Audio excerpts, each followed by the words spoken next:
Africa's health crisis, how budget cuts are failing mothers. Imagine giving birth without a doctor. No electricity, no medicine, no help, just hope. Across Africa, hospitals are closing. Health workers are unpaid. Mothers are dying, not from disease, but from neglect.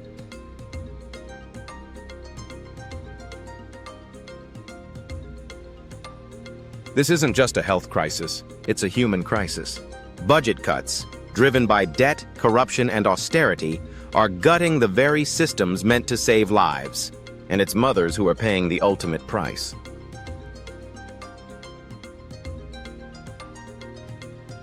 One woman dies every 2 minutes from pregnancy-related causes, most preventable.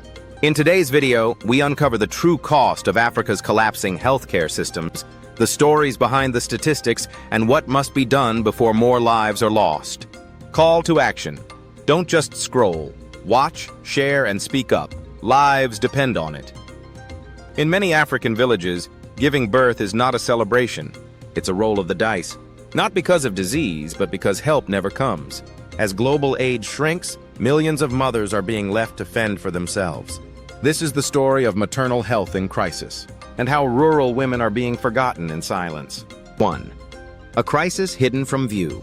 In 2025, the U.S. slashed funding to foreign aid programs, including those supporting maternal health across sub-Saharan Africa.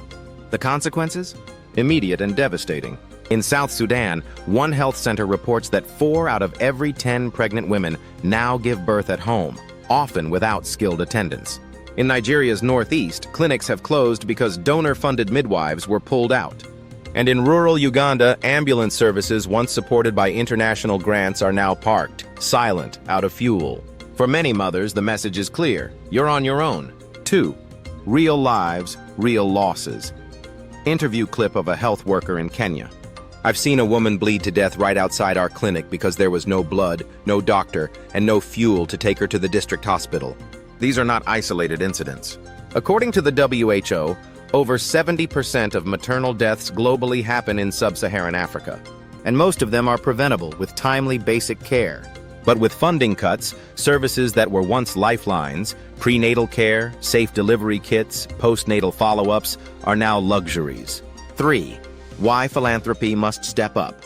With traditional donors pulling back, philanthropies and foundations must fill the gap.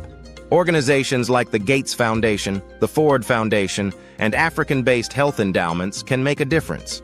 But here's the problem. Most philanthropies fund large urban projects or tech-based interventions. Rural maternal health? It often doesn't make the headlines or the grant sheets. This must change. Because no mother should die giving life simply because she's too far, too poor, or too rural. 4. What the future looks like.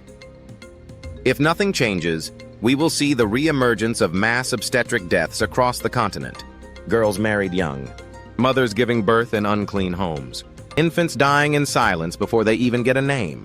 But if foundations, governments, and communities act now, the trajectory can change. Simple investments, solar-powered clinics, trained community midwives, stocked pharmacies, can save thousands. This is not a tragedy that needs new inventions. It needs commitment. Closing. Empty cradles. A grieving grandmother. A baby wrapped in silence. At WorldWire TV News, we bring you the stories buried between the headlines. This is not just about dollars. This is about justice. Because when a mother dies in childbirth due to a missing doctor or a dry fuel tank, someone, somewhere made a choice. And those are the choices we must start questioning. Don't forget to like, subscribe, and share this video. Let's raise our voices for the women no one sees.